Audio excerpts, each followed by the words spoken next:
La Russie et le Soudan, en 2019, avaient signé des contrats préliminaires, des protocoles d'accord permettant à la Russie d'ouvrir une base navale au Soudan.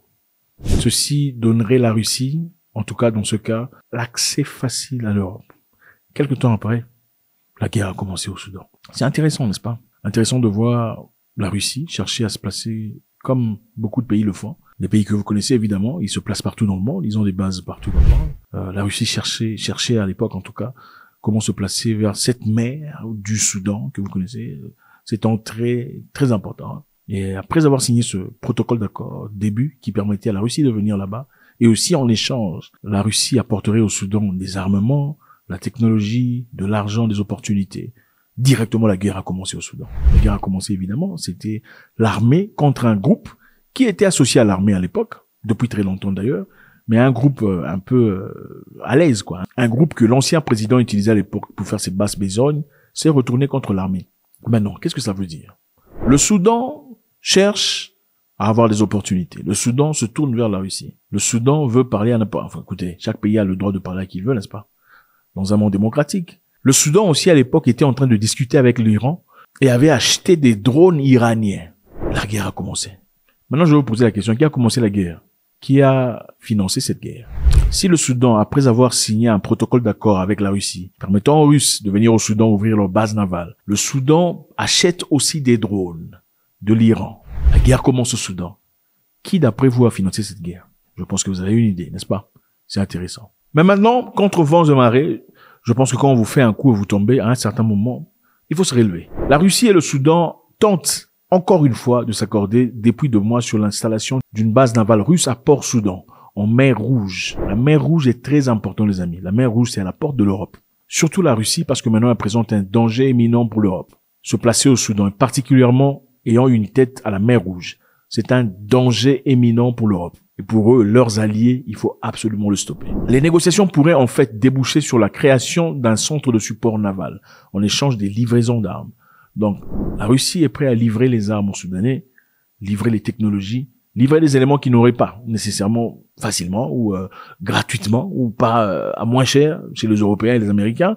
Les Russes sont prêts à faire ça. Et les autres sont pas contents. Cela fait des années que Moscou tente d'installer une base navale militaire sur la mer Rouge. Plusieurs accords de coopération ont été signés ces dernières années et chaque fois sans suite. Il y a 1 an, lors d'une visite du chef de la diplomatie russe à Khartoum, un nouvel accord a été conclu prévoyant une base navale à Port-Soudan pour accueillir des navires russes. Imaginez-vous, les navires russes en Afrique. Ça dérange. Vous savez, c'est facile quand vous avez les navires des autres là, à Porto Rico, à Porto, je sais pas quoi, leurs navires quelque part en Allemagne, leurs navires en Finlande, ça porte pas problème. Ça ne pose problème à personne. Mais entendre parler des navires des Russes quelque part à côté de l'Europe, ça, c'est dangereux.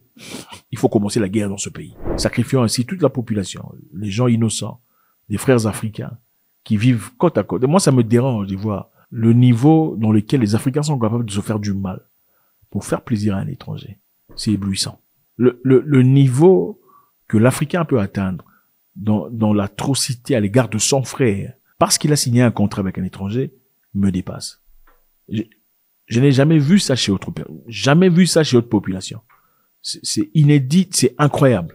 Le Soudan a beaucoup de ressources. Et au Soudan, si ces 2 groupes de personnes s'asseyaient pour discuter, s'entendre, il y aurait probablement assez pour tout le monde, pour satisfaire les désirs de tout le monde.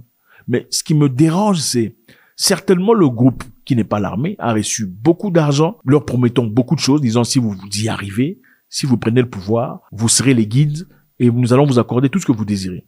Et ils sont prêts à accepter ça et finir leur propre affaire. Incroyable. Maintenant, Poutine a dit, l'Ouest peut faire ce que l'Ouest veut faire, lui va continuer, il va accélérer les négociations. Ces dernières semaines, la Russie est revenue à la charge. Selon le lieutenant général soudanais, Al-Atta, Moscou propose cette fois-ci une formule plus allégée.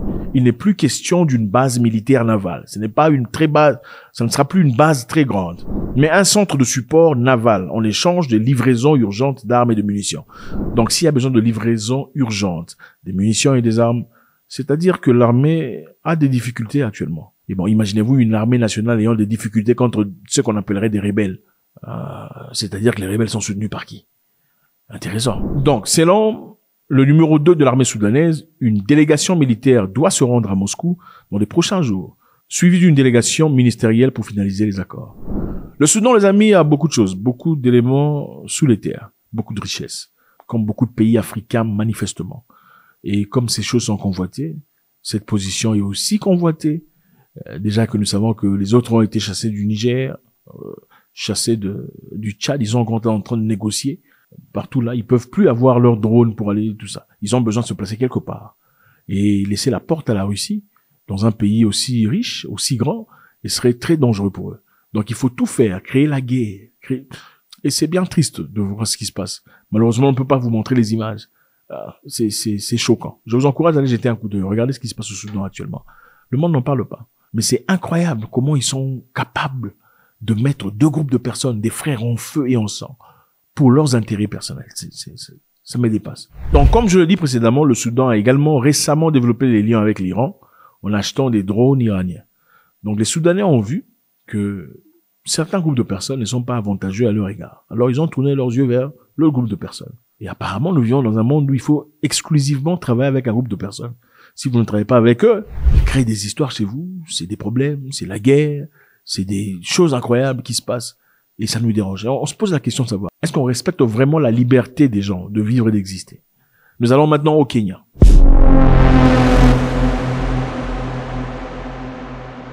Au Kenya, il y a une histoire qui se passe.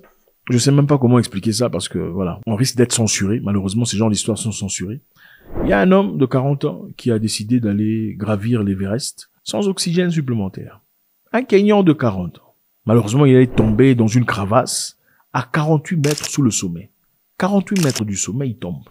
Et maintenant, il n'est plus. Il a emmené avec lui son guide népalais, un jeune népalais qui cherchait à se faire de l'argent, évidemment. Les Népalais portent des histoires pendant que vous allez monter les montagnes. Le Népalais aussi n'est plus. Un jeune Kenyan. Bon, je sais pas. Hein. Il y a certaines histoires, nous, on pensait que c'était pour les Blancs. Il faut laisser ça aux Blancs. Avec tout le respect possible. Nous savons, il y a un groupe de personnes, évidemment, qui aiment plus les chiens qu'ils aiment les hommes. Oh, nous le savons. Il n'y a pas de, voilà. Soyons honnêtes. Okay? En tout cas, donnerait une opportunité à un chien dans les rues, un chien qui n'a pas de propriétaire. On prendrait les chiens, on l'emmènera à la maison, on va laver le chien, on va nourrir le chien. On va s'assurer que le chien soit bien par rapport à un humain dans les mêmes cas, dans les mêmes conditions. S'il voit un humain dans les rues qui n'a rien, on s'en fout. Mais si c'est le chien ou le chat, il y a un groupe de personnes qui sont comme ça, n'est-ce pas? Bon, certains les blâment, d'autres personnes disent il faut pas les blâmer parce que les humains sont pas des gens dignes de confiance. Le chien ne te décevra jamais, d'après eux. Mais bon, nous savons aussi que les Africains ne sont pas comme ça. En général, ils sont pas comme ça, n'est-ce pas? Dans certaines circonstances, dans une maison par exemple, quand il fait noir et vous entendez des bruits bizarres, des voix sortir à minuit, vous sortez, n'est-ce pas? Les Africains, généralement, ils sortent. Eux, ils vont voir pour demander, c'est qui est là? Même si c'est pas la maison des son père. Un groupe de personnes, évidemment, partirait le soir dans une école vide à 2h du matin pour aller voir ce qui se passe. Suivre le voie. Est-ce qu'il y a quelqu'un ici? Les Africains, ils font pas ça. Je pensais aussi que monter les montagnes aussi, c'était pas un truc des Africains. Le monsieur voulait devenir le premier Africain à gravir l'Everest sans oxygène supplémentaire. Je ne sais pas. Vous savez, il y a des choses qu'on fait pour de l'argent. Et ça, on ne te paye pas. Tu seras seulement le premier Africain. C'est tout. Premier Africain à avoir gravi sans oxygène. Si on te paye $1 million, tu peux dire, bon, je suis Kenyan, je suis en difficulté, j'essaie de sauver ma famille. Voilà pourquoi je suis parti. Au moins là, on pourra justifier ton départ. On dit non, papa était parti parce que je suis sûr qu'il a des enfants à 40 ans. C'est rare de voir un Africain sans enfants. Papa était parti chercher de l'argent. Il pensait pouvoir grimper l'histoire là, tout ça. Bon, toi, tu pars grimper premier Africain sans oxygène. Pourquoi? Pour les médailles. Maintenant, tu laisses les parents. Ta vieille mère en train de pleurer. Celle qui ne pensait jamais te voir partir avant elle. Avec tout le respect, il y a des choses qu'il faut éviter de faire. Ça, pour moi, j'évite, mais je dois le dire. C'est de la bêtise. Peut-être s'il était peut-être un millionnaire en dollars, qui n'a rien à faire de son argent, multimillionnaire, qui n'a rien à faire de son argent, et il est en besoin d'excitation, je pourrais comprendre. Bon, toi, tu pars. God bless.